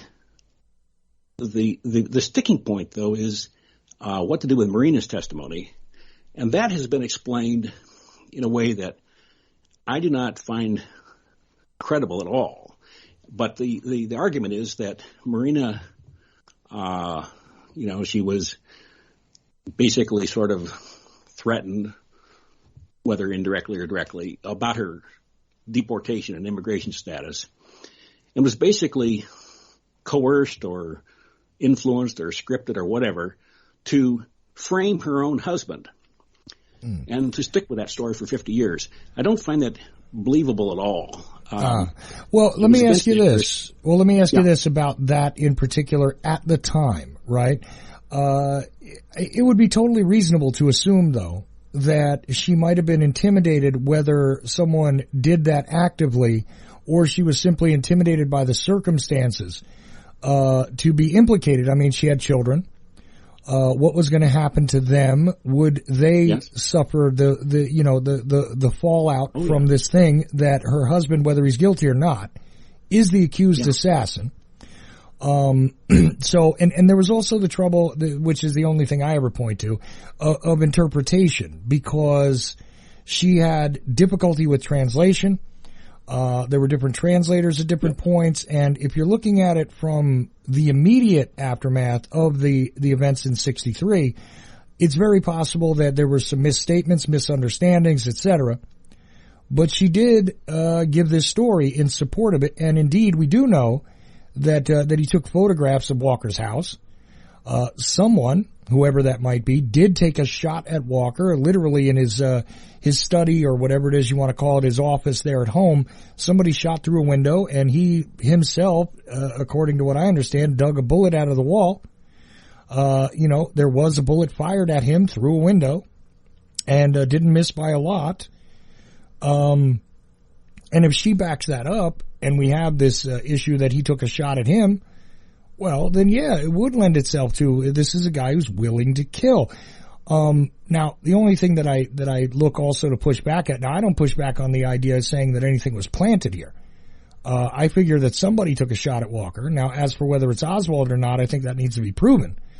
You got a little bit of a difficulty in that the bullet that Walker says he had in his hand and handed over to somebody at some point was not a 6.5 Mannlicher or Carcano bullet. But other than that, I mean, what's to say Oswald didn't have another gun we don't know about? Would be very easy, as everybody likes to point out, for a young man in Texas to go pick up another gun. It's not that hard in 1963 at all. Probably not that hard right now. So, a hunting rifle, for instance, just theoretically, No problem. He could have gotten rid of it, and nobody ever saw it, right? So let me insert one thing that point in time that kind of you and Greg have laid out the kind of point counterpoint story that, you know, the Oswald, as far as the Warren Commission box is concerned, is, you know, he had the character to be a killer. He had the character to carry out assassins and fire at people. You know, he was a lone nut that could shoot at people. Mm-hmm. You know, that's one storyline. What the Warren Commission, though, and what the FBI avoided, which I think it's important for Greg to pursue here, is that there is another view of this, that this could have led an investigation to conspiracy. And the conspiracy being the fact that this action against General Walker was not an independent action on Lee Harvey's part, but an action that was consistent with his contact with and outreach to ultra-right figures in Dallas, just as we can see him associated with ultra-right figures in New Orleans. One of the things that really got me interested in this is we've had to come to face in recent years new sources and new information that have really raised a kind of a bifurcated view of Oswald. And we know now that before Oswald ever left Dallas, that he was interested in the Fair Play for Cuba Committee, leafleting for. He was doing the same sort of things in Dallas that he would later do in New Orleans. Part of that pattern may well be that he reached out to the ultra-right in Dallas before he did so in New Orleans. And I just wanted to kind of set that context because there are pieces of data and information that we've learned only in the last few years that highlight that. And this is a story that's people just don't talk about anymore. They don't talk about the concept that what happened with Walker may not be what the Warren Commission presented because they had an agenda in presenting it, but it may have happened in a conspiratorial context. And having said that, I'll shut up. Well, there you go. Yes. You got to open that up. So Greg, go ahead and take it from there if you don't mind. Sure. There's a third way to there's a third possibility to approach the Walker shot, and that is it's an idea. It's been around for a while. Some people have suggested this, and it was actually an early suspicion of the police themselves, and that was the idea that the shot was staged. Now, many people might remember the Guardian Angels and Curtis Sliwa, and he had public sympathy support for the Guardian Angels, but he faked a kidnapping of himself for publicity. Yes, he did. And then he confessed it later. And I saw that as the thing is that there was a number. So basically, my paper, the research I did, dug into and supported the idea that the shot was staged by Walker's people on behalf of him, and that it was not an attempted murder as it was presented to be. And I go into quite a bit of detail making that argument. The argument again was suspected early on by law enforcement. And the idea actually was a strong suspicion, and then it declined because of the perception that, well, Marina said that Oswald did it, so it looks like it really was a murder attempt, and because Marina said that's what Lee told her it was. So that's the sort of the my argument has been that it's been seemingly that there's been two contradictory things. Either Oswald took the shot and tried to kill, or it was, either. In other words, I'm taking the argument that both are correct, that Oswald did fire the shot, but it was not attempted murder, and it was a staged shot. And that is a tough one to make, because you would think, well, how could it be a staged shot if Oswald took the shot? Well, also because, look, people that are involved in political gamesmanship one way or another could easily seize upon something as an opportunity, whether they actively staged it or not, right? Oh, this will be a good chance for me to say that, look, I'm so intensely important that somebody's willing to kill me. Whether they were actively involved in setting that up or whether this, or they're just seizing on the opportunity, right? So, I mean, there's actually a world of possibilities here that were not considered by most people who have talked about this in the past, Greg. I mean, what do you think? And I want to mention that there's actually new information that has come to light that the Warren Commission did not know about. It's not in any Mary Farrell Foundation site document. It's not in any FBI document. There's a new information that came about, first published in 2017 by Gail Nix Jackson in a book called Pieces of the Puzzle. And she had access to videotaped interviews of the two sons of Robert Surrey. And Robert Surrey was an aide to General Walker.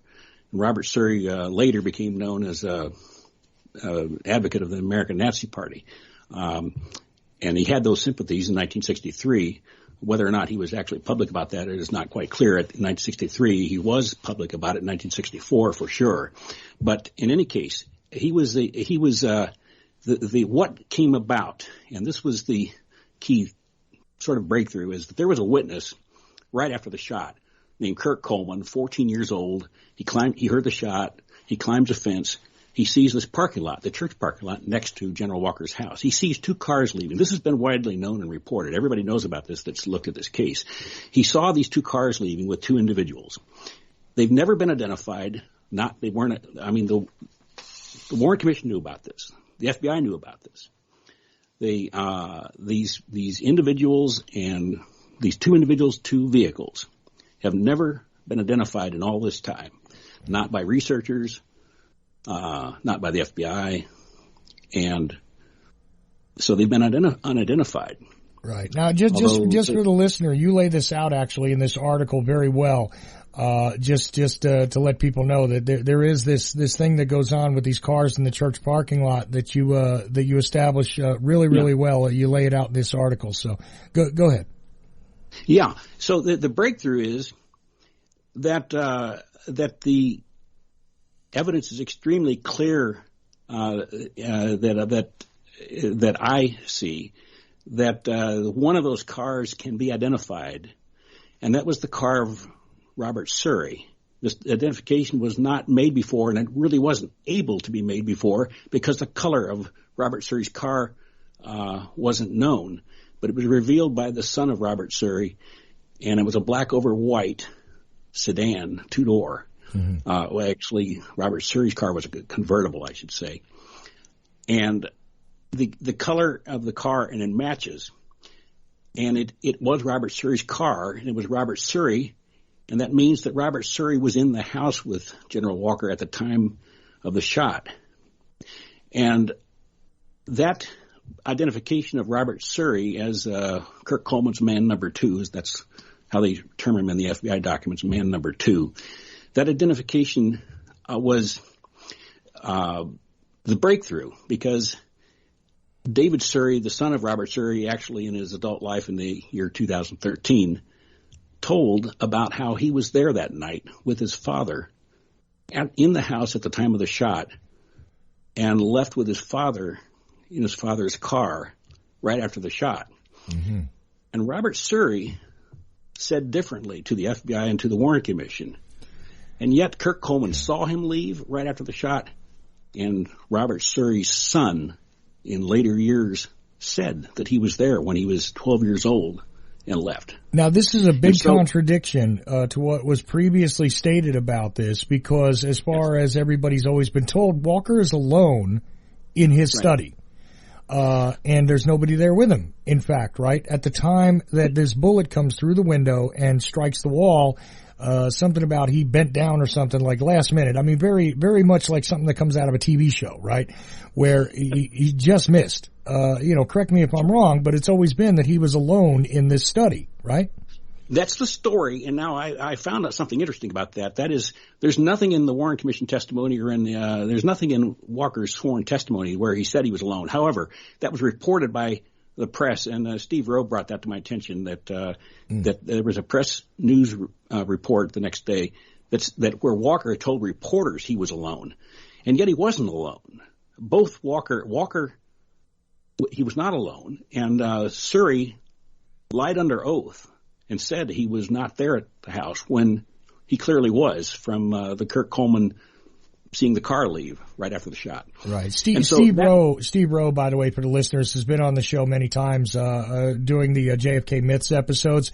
He's generally a guy who, quite frankly, supports the Warren Commission's conclusions for the most part, but has done some really fascinating research into various subjects, and including the discussion about George H.W. Bush and exactly where he was on the day of the assassination. In case you guys forgot who Steve Rowe is, and who knows, maybe he'll be back on the show sometime soon. Go ahead. I'm sorry. I just wanted to give that reference there since you brought him up. And Gail's been on the show too, by the way. Mainly I talked to her about, about her grandfather's film. But, anyway, Gail Nix Jackson, interesting lady, and has written a couple of interesting pieces on the assassination, not just about her grandfather's film, but yes, indeed, she did this, interesting interview. So, go ahead. I'm sorry. I just wanted to give everybody a little bit of reference there.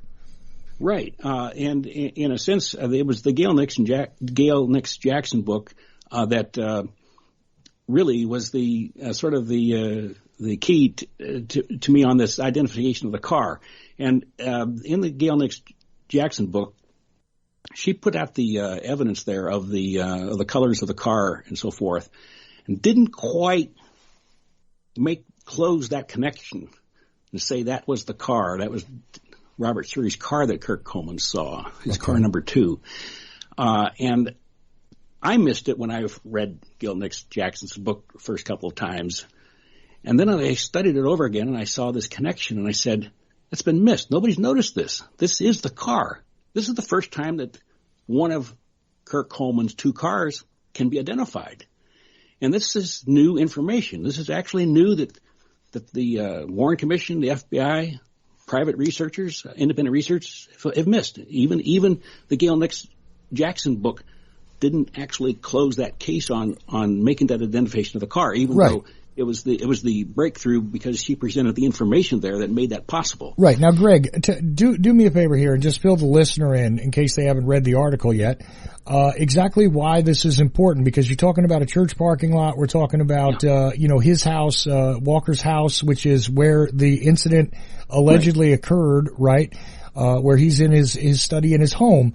But where is this church parking lot? Give people an idea, draw them a picture, and exactly why this is important and what the timing is, because there were a few vehicles that were eliminated. I guess there was some investigation here, but they seem to stop a bit short too, maybe because, it is what it is, and it's somebody taking a shot at Walker, which, by the way, shouldn't be a big surprise considering that he was a controversial figure that might have incited some people to be reactionary, considering reactionary figures get reactions, don't they?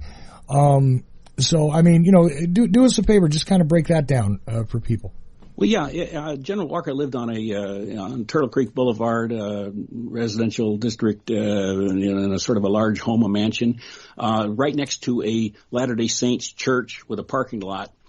And then there was the shot that occurred 9 p.m. on a hot day on April 10th, and somebody took a shot at him in the alley, and that person was identified as Oswald that took the shot for the reasons named. But the thing is that the 2 cars and 2 persons leaving within 20 or 25 seconds after the shot, seen by Kirk Coleman.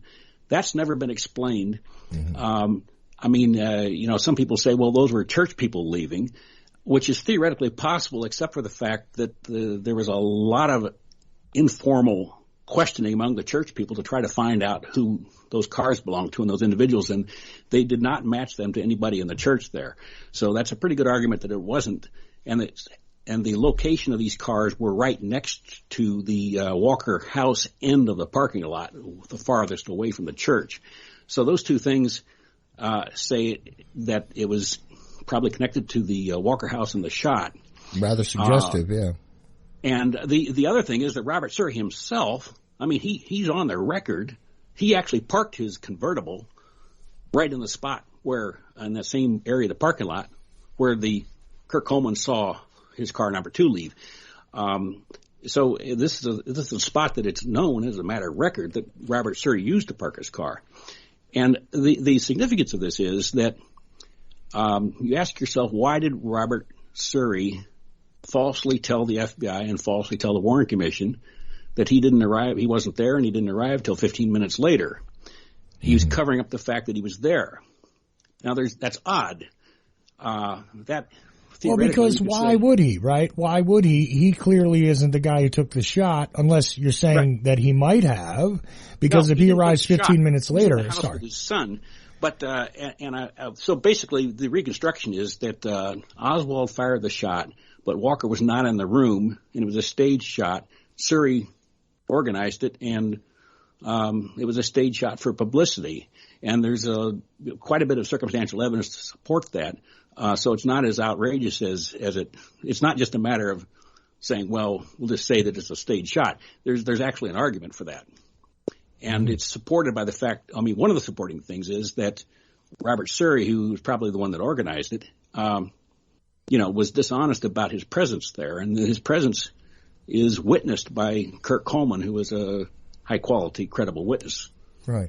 Everybody basically agrees with that. Well, he's independent of the situation, right? Wouldn't have a reason to report, and he's only reporting this car. He's not saying, he's not fingering the guy necessarily. He's reporting a car, which you can then piece together. That's the way real circumstances occur here, unless he knew Surrey himself or something like that, right? So this is starting to make a lot of sense. And again, okay. Well, it also begins to make a lot of sense, and Doug should talk about this. There's also anecdotal evidence that Oswald may well have known Surrey and have been in contact with Surrey and been in contact with some people within the Walker clique, as it were, in Dallas. Right. That was going to be my next question. So glad you grabbed that one, Larry. And by the way, feel free to take the lead here as we go through this, because I want to lay this out for people. And remember, not everybody's fully aware of all the characters and why this would make sense to anybody. Very good to lay these things out. Like I said, even let's lay out why the church parking lot's important. If you look over the layout, where this was in relation to Walker's house and all of that, it starts to make a lot more sense. So, go ahead, Doug. Sorry. Yeah. Go ahead, Greg. Exactly right. What Larry said, and Chuck, these are really good questions you're asking.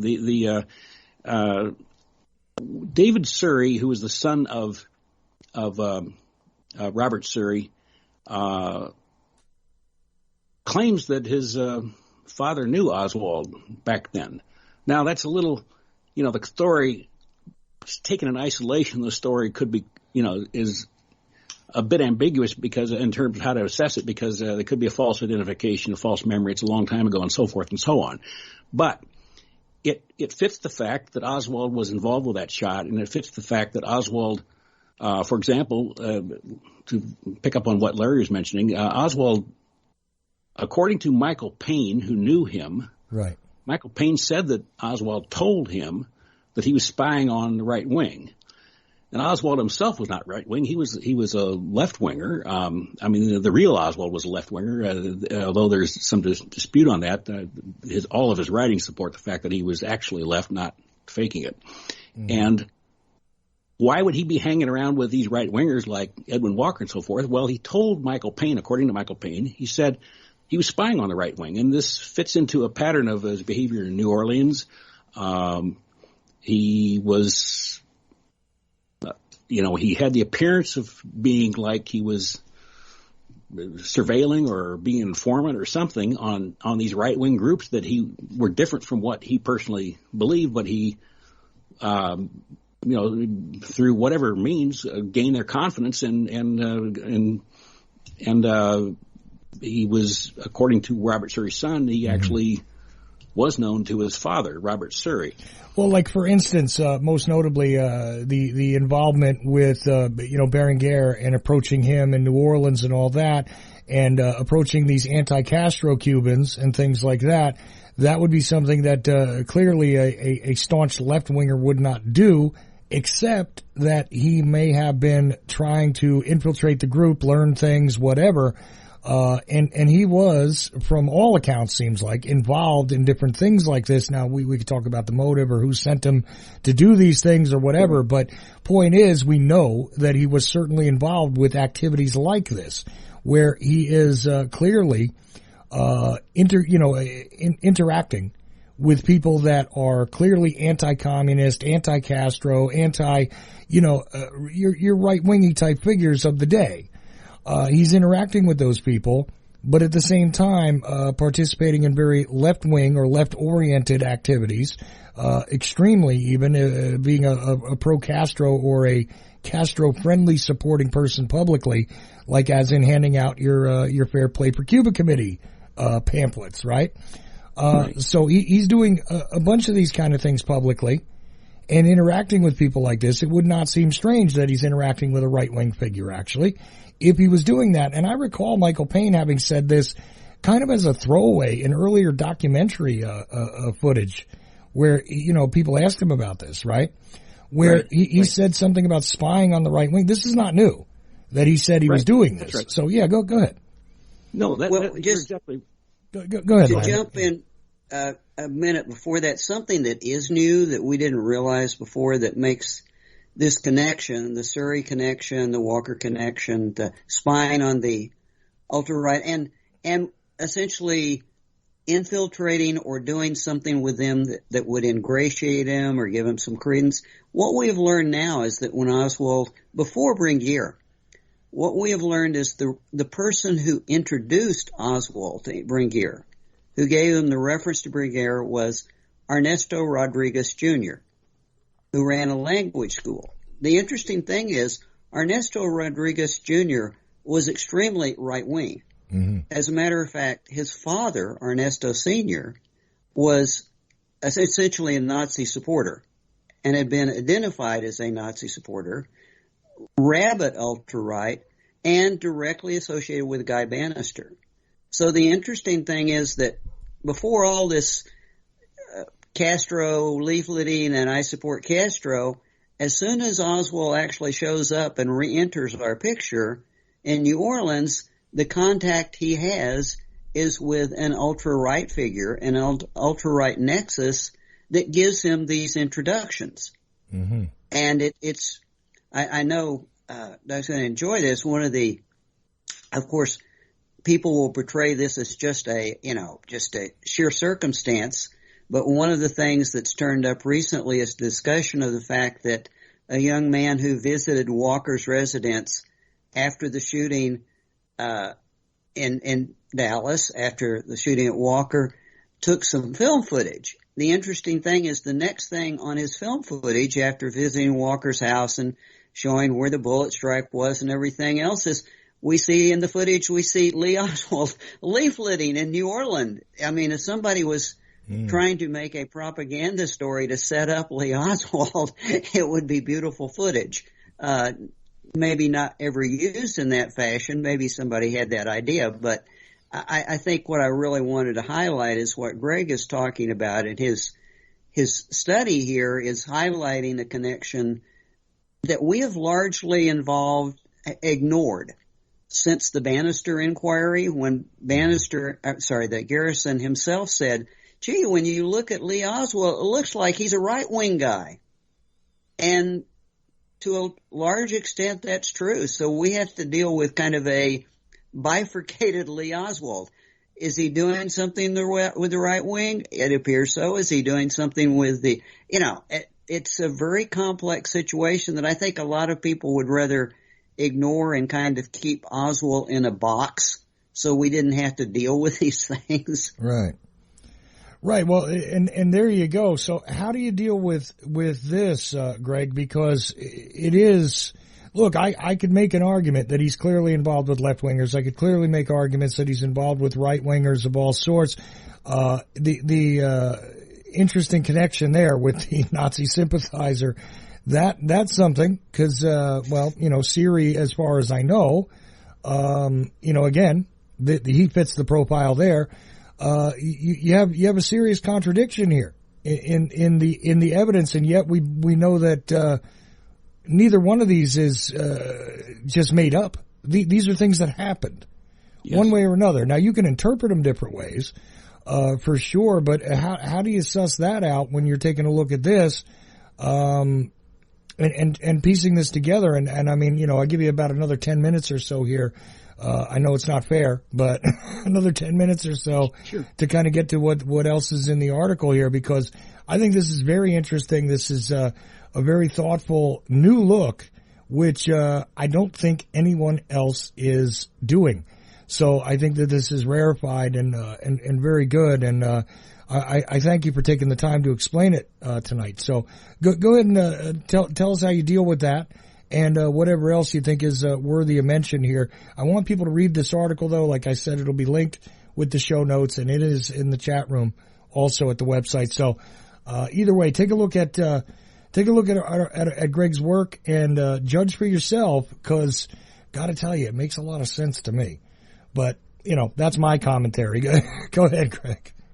Yeah, It's so odd. Most people that are not extreme right-wingers themselves are not going to go on their own to seek out right-wingers to hang around with them. That's just not a normal thing that a normal person that would do that's not themselves involved in that type of group. So the fact that Oswald was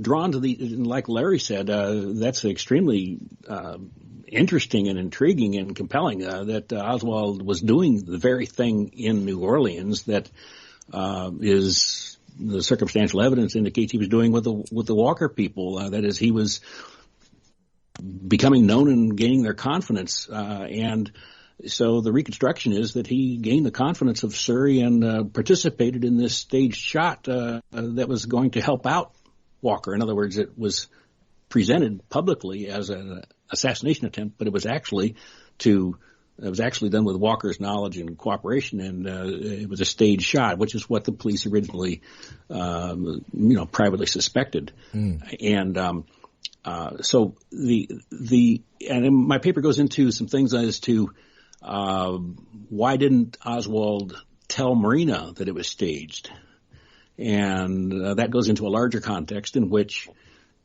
he simply wasn't telling Marina everything. And so I'm interpreting Marina's testimony on what Oswald told her about how he took the shot, got home late that night, et cetera, et cetera, et cetera. I'm interpreting that as basically correct. I mean, Marina can be wrong on some things, and when she does, her testimony has a lot of problems because she did dissemble, she lied, so forth and so on throughout her testimony at times. Where I differ from where the direction some go is that I don't think she was scripted on any of that. In terms of when she lied, she did it for her own reasons. There was nobody behind the scenes pulling her strings like a marionette. I don't find that plausible. But the thing is that she said that she was convinced, even in later years when Marina, who is still alive, when Marina believes that her husband did not kill Kennedy. Mm-hmm. So that was a later development for her. But she didn't want to believe it to begin with, but she said that, the evidence convinced her it was true. And then she came later to believe that her husband was actually innocent of Kennedy. But she does not think that her husband did not take the shot at Walker. She's never backed off on that. Well, in talking with her about 30 years ago myself, I got the impression that he was constantly involved in things where she was not fully informed.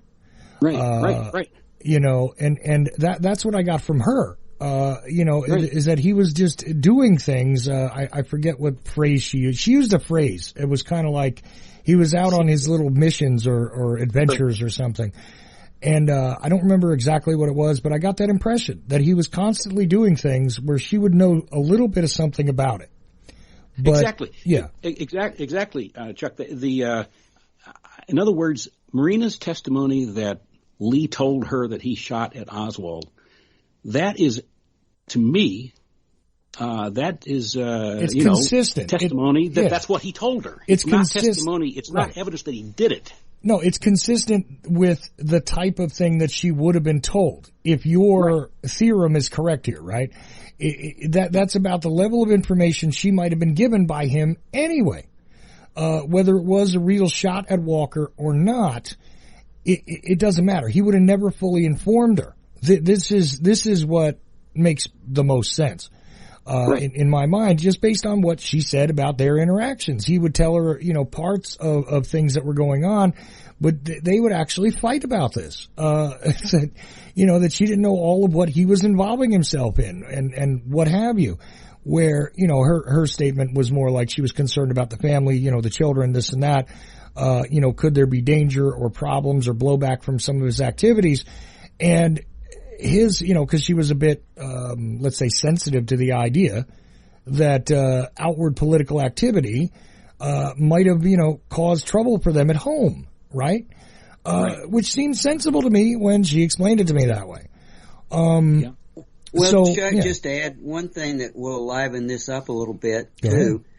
We also know that Lee bragged a little bit about things that he did, kind of elevated his own, impact. That was characteristic of Oswald. He built himself up. He was that kind of guy. And Marina would come back and tear him down. You mentioned them getting into fights. She would laugh at him. She would poke at him. It's kind of like, no, you're not that. Which really becomes interesting when you think of the backyard photo. And people are going to throw stones, but fortunately we're on, the internet. We know of an actual real copy of a backyard photo that was left with the Morin shields. Oh, you're going to bring this up. Independent of all this other stuff. Yes. And on the front, we've got Lee addressing it. And the signature, his handwriting's been verified. On the front of it, Lee, makes a note to George. Okay. On the back, Marina, in her handwriting, says it.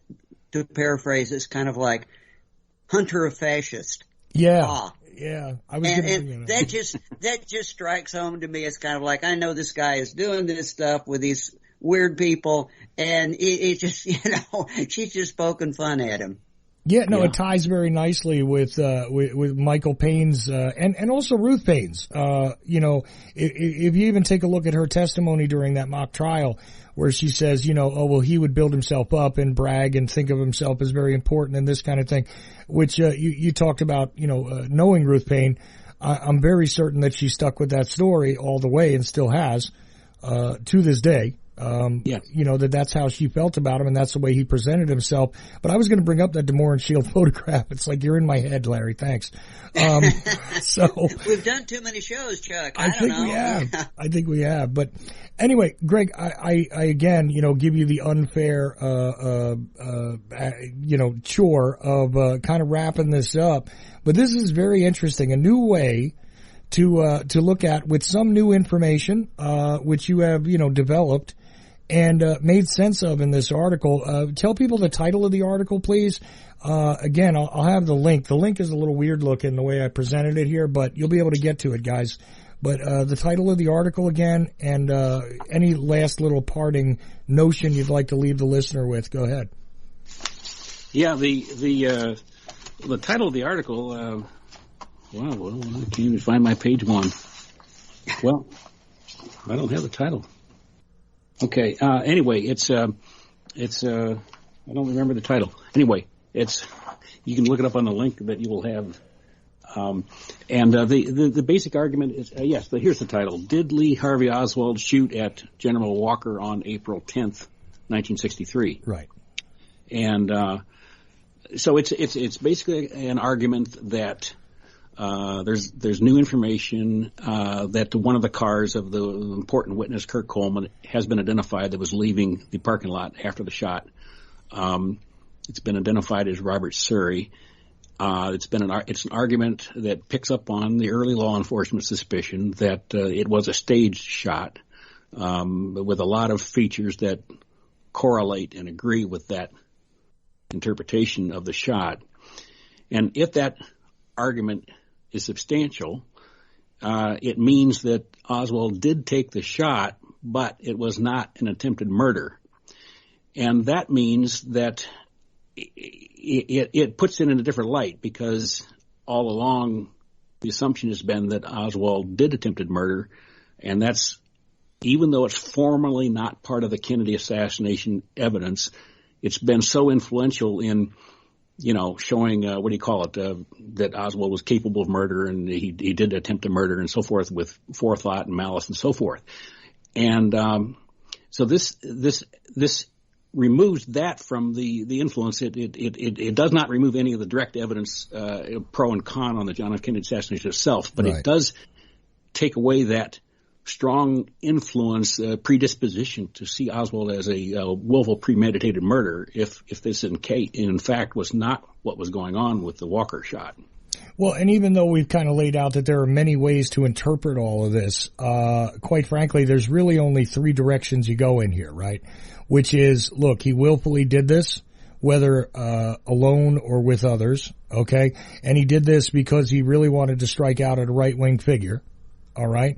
Or he had nothing to do with it, he was innocent, he wasn't there, okay? Right. That's usually the two positions, but this creates a third position where, yes, he's a participant, but he is a participant for a different purpose, and this could be yet another move to ingratiate himself with those people he's spying on, as Michael Payne put it, as other people put it, as it has been demonstrated before that he's infiltrating groups and doing different things, and his little adventures that Marina was talking about kind of all fits together into a completely different package than we've ever seen this presented before. Very well summarized, yes. There you go. So that's the way. And you know what? You've written some other stuff too, and I want to get to that in the future, but tonight we're going to leave it here. But Larry, do you think this has been a fair summation of the points of interest in this article? Oh, I think it's a great summary, and to me, it's important that we revisit some of these things. We have some new information both about Dallas and New Orleans. And I'm very much into revisiting Oswald in 1963. Mm-hmm. What was he really doing? How does it hang together? And how does it hang together between Dallas and New Orleans? Because we so often consider those to be independent. And what I'm seeing more and more is that Oswald started off on a personal agenda in the spring of 1963 that carried him up to the time of the assassination. Had nothing to do with the assassination per se, but that he was following an agenda that we see emerge in Dallas and extend into New Orleans. And you can't, I don't think, we have separated the two just because of how we approach things. I remember when the Garrison investigation was occurring, hearing about it on the news and going, why in the world? What does New Orleans have to do with shooting the president in Dallas? Yeah. Well, it may have had a great deal to do with it, and we need to look at the whole package. And I think this is meticulous research on Greg's part. That's the kind of work he does, and we need detail. We need to, like I said, break out of our boxes a little bit and look at the detail that we have now, and not get stuck in these themes that we've just been repeating for the past 30 to 60 years. Absolutely, and I am all for that. So everybody, you can go to larry-hancock.com. Again, the link will be with the show notes. Greg, is there a particular place you'd like people to visit to take a look at your work, or should we do this one article at a time with you?